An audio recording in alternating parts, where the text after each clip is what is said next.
ஸ்ரௌதத்மாதாதிகம் கர்ம நிகிலம் ஏன சூத்ரிதம் தஸ்மை சமஸ்த வேதார்த்த விதே விகணசே நமக. வக்ரதுண்ட மகாகாயா சூரியகோடி சமப்பிரபா நிர்விக்னம் குருமே தேவா சர்வகாரேஷு சர்வதா. யோகப்பட்டன பத்தாங்கம் திரிநேத்திரம் சாந்த விக்கிரகம் தியாயே சமஸ்த தோஷக்னம் வாதாத்மஜ மகல்மஷம் கிருஷ்ணம் வந்தே ஜெகத்குரு. ஜெயந்தி மங்களாகாளி பத்ரகாளி கபாலினி துர்காட்சமா சிவாதாத்ரி சுவாகாஸ்வதா நமோஸ்துதே. குரு பிரம்மா குரு விஷ்ணு குருதேவோ மகேஸ்வரகா குரு சாட்சாத் பரம்பிரம்மா தஸ்மை ஸ்ரீ குரவே நமக.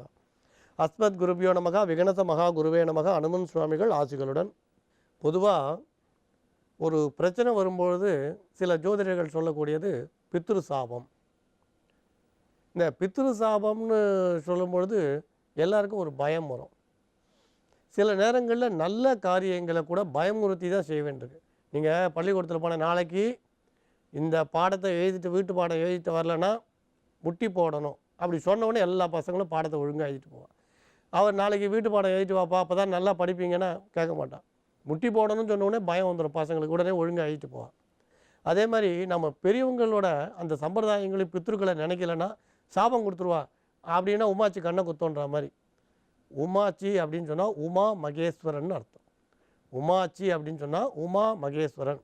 ஆற்றுக்கு போகிறோன்னா அகம். நீங்கள் பிராமண பாஷையில் ஆற்றுக்கு போகலான்னுவா. அகம். அகம்ன்றது வீடு. அகமுடையன் ஆற்றுக்காரர்னா அகமுடையன் வீட்டுக்குடையவன். இதை இந்த இடத்துல கொஞ்சம் விளக்கம் சொல்ல வேண்டியதுக்காக சொல்கிறோம். உமா மகேஸ்வரன் உமாச்சி கண்ணை குத்தம்.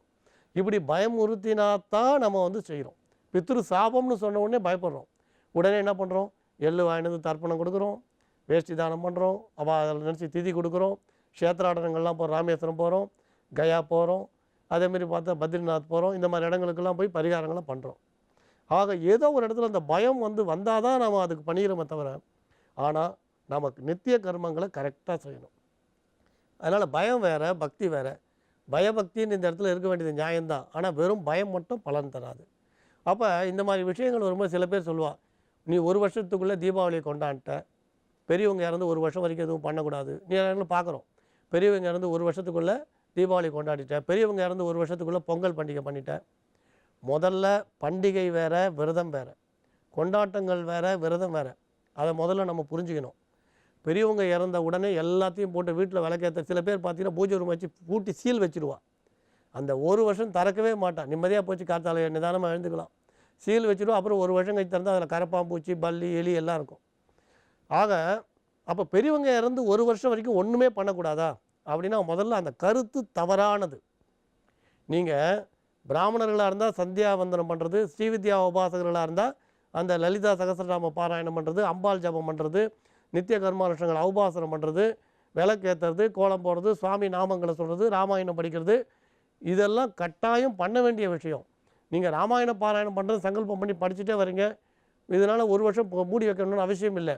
அதேமாரி அவுபாசனமாக இருந்தாலும் சந்தியாவந்தனமாக இருந்தாலும் ஸ்ரீவித்யா உபாசகர்கள் பண்ணக்கூடிய அந்த பஞ்சதசி சோடசி கணபதி தர்ப்பணம் எல்லாமே ஸ்ரீமேரு பூஜை எல்லாமே பண்ணணுமே தவிர ஒரு வருஷம் மூடி வைக்கக்கூடாது. ஒரு விஷயம்.